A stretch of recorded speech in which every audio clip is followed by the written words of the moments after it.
안녕하세요. 부동산 상담 엑스퍼트 리얼티문입니다. 내 집 마련 전략, 주택 청약, 대출요건 상담 전문가입니다. 또한 주택상가 건물 임대차 보호법 전문가로서 임대차 매매 계약의 체결, 유지, 종료 절차와 분쟁 조정, 대응 해결 방안을 제시합니다. 그리고 주택담보대출, 전세대출, 기타 대출 실행 요건과 절차를 안내드립니다. 오늘은 리얼티문TV의 5번째 시간으로 주택담보대출 관련한 자주 묻는 질문과 답변을 해보도록 하겠습니다. 추가로 무료 동영상 클래스를 찾으시거나 유료 동영상 클래스 및 주택청약, 대출, 임대차, 상담을 원하시면 네이버 지식인 엑스퍼트 홈화면에서 리얼티 또는 리얼티문을 검색해주세요. 그럼 시작하겠습니다. 진행 순서를 말씀드리면요. 첫 번째, LTV와 DSR 개념 설명과 2019년 12-16 대책 이후 자주 묻는 질문과 답변을 설명드리겠습니다.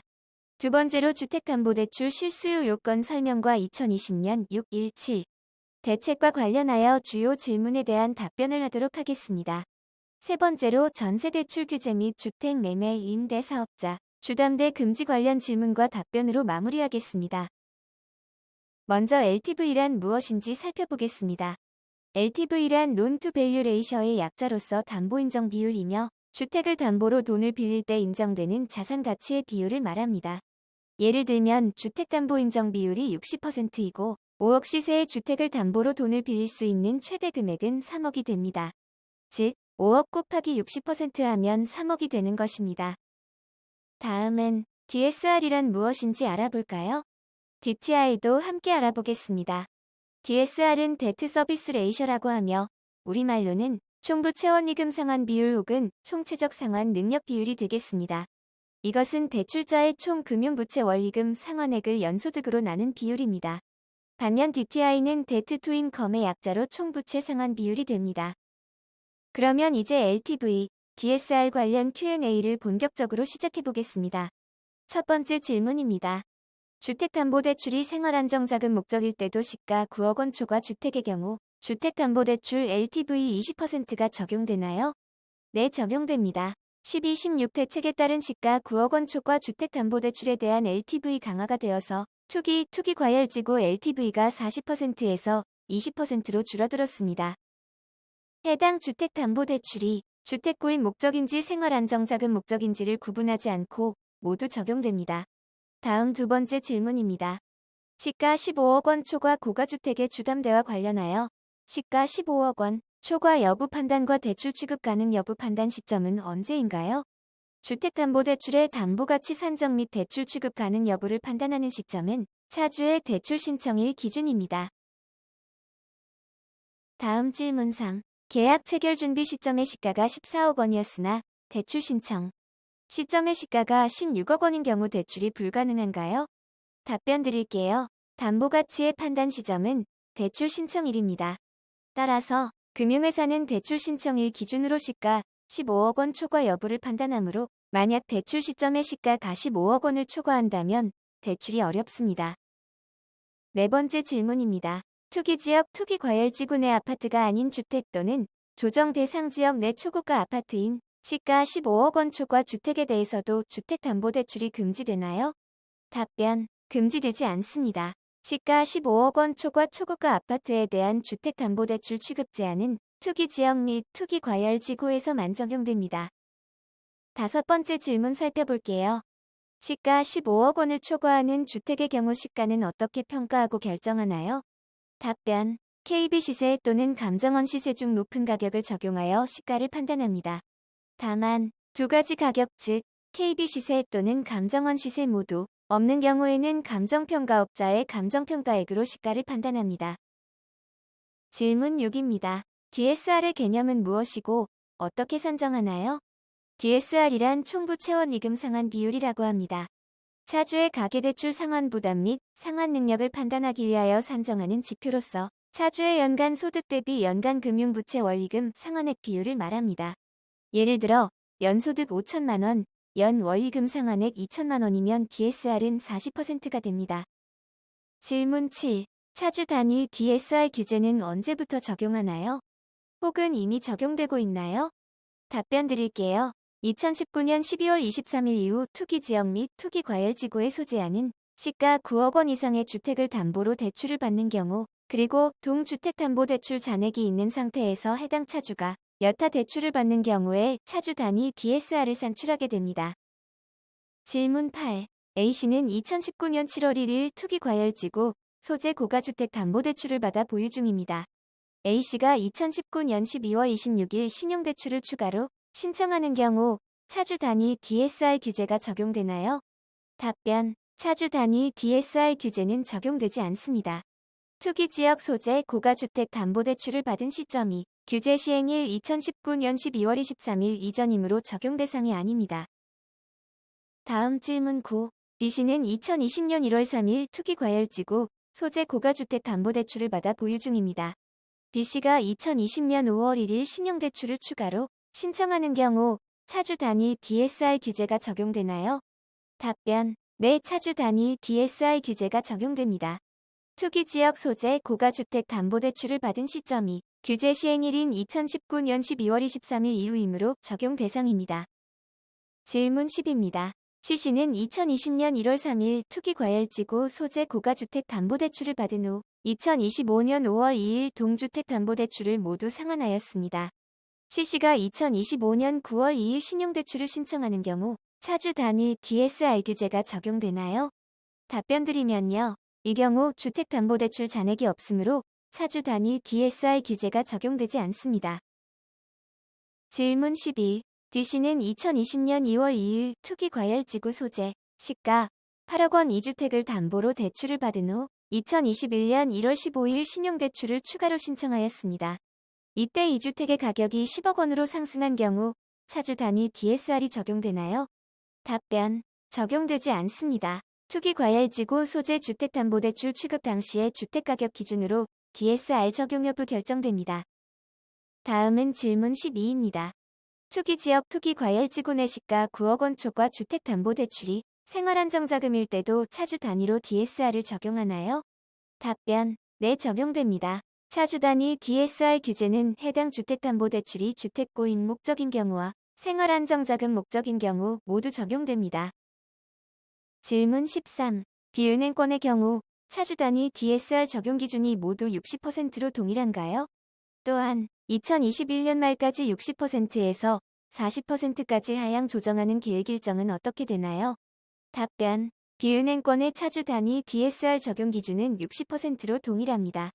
비은행권의 차주 단위 DSR은 단계적으로 하향 조정하여 2022년 1월 1일부터는 40%를 적용할 예정입니다. 다음은 실수요 요건에 대해서 알아보겠습니다. 2019년 12.16 대책 이전은 규제지역 내 1주택 세대는 2년 내 기존주택 처분 조건, 무주택 세대는 고가주택 구입 시 2년 내 전입 조건으로 대출이 가능했습니다. 12.16 대책 이후는 투기지역, 투기과열지구에서 1주택 세대는 1년 내 처분 및 전입 의무가 생겼고 9억 원 초과 주택 구입 시 1년 내 전입 의무가 생겼습니다. 2020년 6.17 대책에서는 무주택자인 경우 투기과열지구, 조정 대상 지역 내 주택 구입을 위한 주담 대시 주택가격과 관계없이 6개월 내 전입 의무가 부여되었습니다. 또 1주택자인 경우는 투기과열지구, 조정 대상 지역 내 주택 구입을 위한 주담 대시 6개월 내 기존 주택 처분 및 신규 주택에 6개월 내 전입해야 하는 의무가 부과되었습니다. 2020년 6.17 대책에서는 보금자리론 실거주 요건도 부과되었는데요. 7월 1일 이후 주택 구입 위한 보금자리론을 받는 경우 3개월 내 전입 및 1년 이상 실거주 유지 의무가 생겼습니다. 의무 위반 시는 대출금이 회수되고 3년간 보금자리론 신규 이용이 제한됩니다. 또한 주택도시보증공사허그의 1주택자 대상 전세자금 대출 보증 한도를 2억 원으로 인하하였습니다. 2020년 9월 이후 부동산거래신고법 시행령 등 개정되어 10월 27일부터는 투기과열지구, 조정 대상 지역에서 주택을 거래하는 경우 거래가액과 무관하게 자금조 달계획서를 제출하여야 합니다.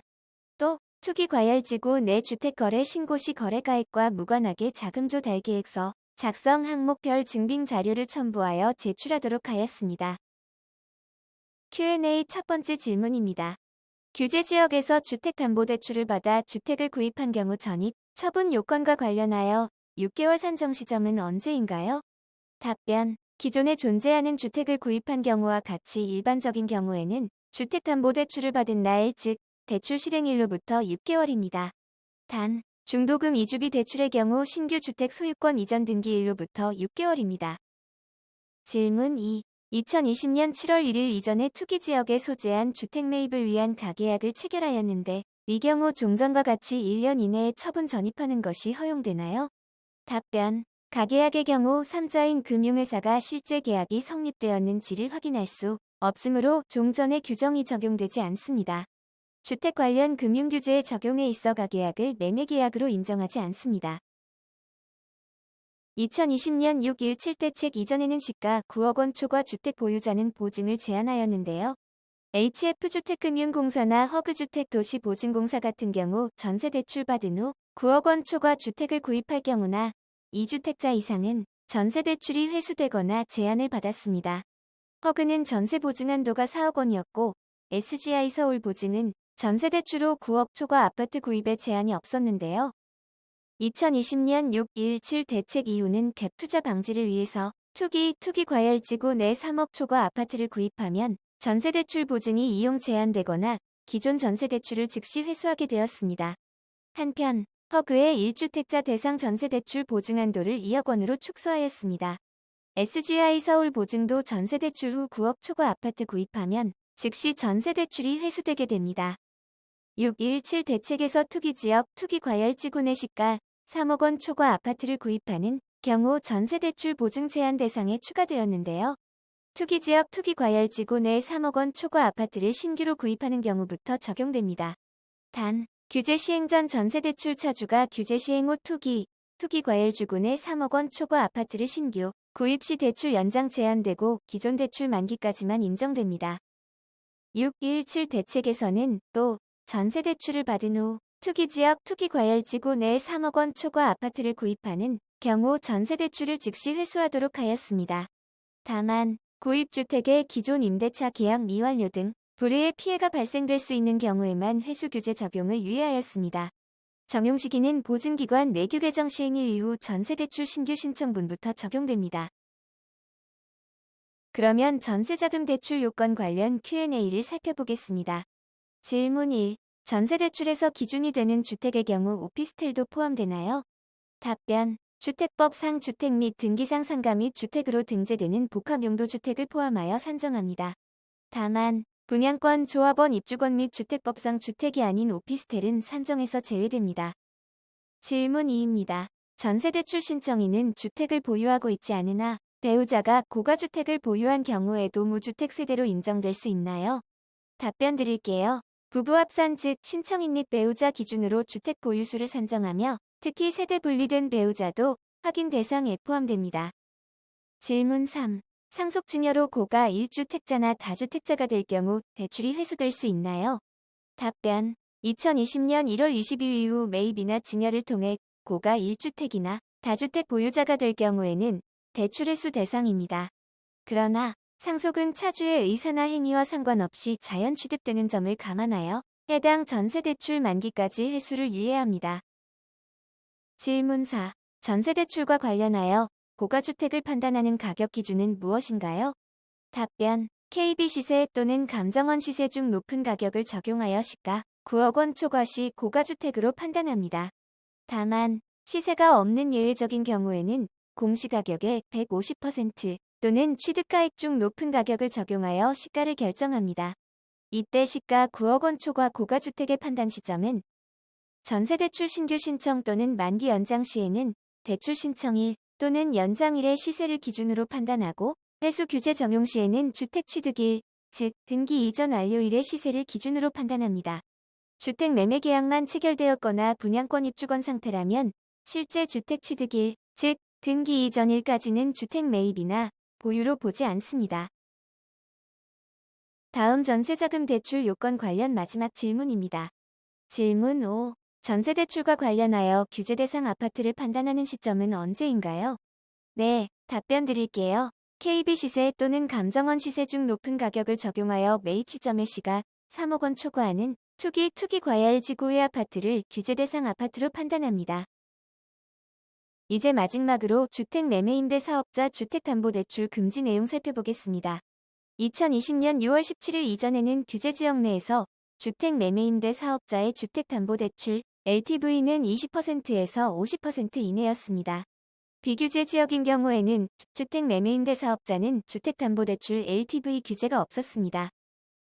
2020년 6.17 대책 이후는 규제 지역과 비규제 지역 포함한 모든 지역에서 주택매매 임대 사업자에 대하여 주택담보대출을 금지하였습니다. 적용 시기는 2020년 7월 1일 이후 신규 대출 신청분부터입니다. 다만 예외적으로 위시행일 전에 주택매매 계약을 체결하고 계약금 납부 증명한 차주나 대출 신청 접수 완료한 차주는 종전 규정을 적용받게 됩니다. 그러면 자주 하는 질문을 살펴볼게요. 첫 번째 질문입니다.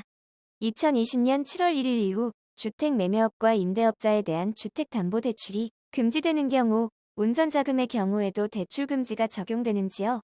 답변. 주택매매업 임대업 대출인 경우 시설자금 예를 들어 주택구입용 자금뿐만 아니라 주택수리비 등 운전자금용으로도 주택담보대출은 받을 수 없습니다. 다음 질문 2. 주택매매임대업자의 주담대를 전면 차단할 경우 임차 보증금 반환 목적 대출도 금지되면서 임차인이 보증금을 반환받지 못하는 경우가 발생하는 것 아닌가요? 답변. 임차인 보호를 위해 주택매매임대업자가 2020년 7월 1일 전까지 매매계약 포함하여 취득한 주택을 담보로 하는 임차 보증금 반환 목적 대출은 허용됩니다. 마지막 질문입니다. 질문 3. 주택매매임대업자가 주택을 새로 건설하여 임대 또는 판매하는 경우에도 주택담보대출이 금지되나요? 답변 드릴게요. 주택을 신규로 건설하여 임대 또는 판매하는 경우 해당 주택을 담보로 최초로 취급하는 주택담보대출은 금지 대상이 아닙니다. 이상으로 주택담보대출 관련 자주 묻는 질문과 답변을 모두 마치도록 하겠습니다. 부동산 정책 및 대출 규제 관련한 핵심 내용을 설명해 드렸는데요. 이해가 충분히 되셨는지 모르겠습니다. Q&A를 통해 조금이라도 쉽게 전달이 되셨기를 바라면서 이만 설명을 마치도록 하겠습니다. 여러분 시청해 주셔서 감사합니다.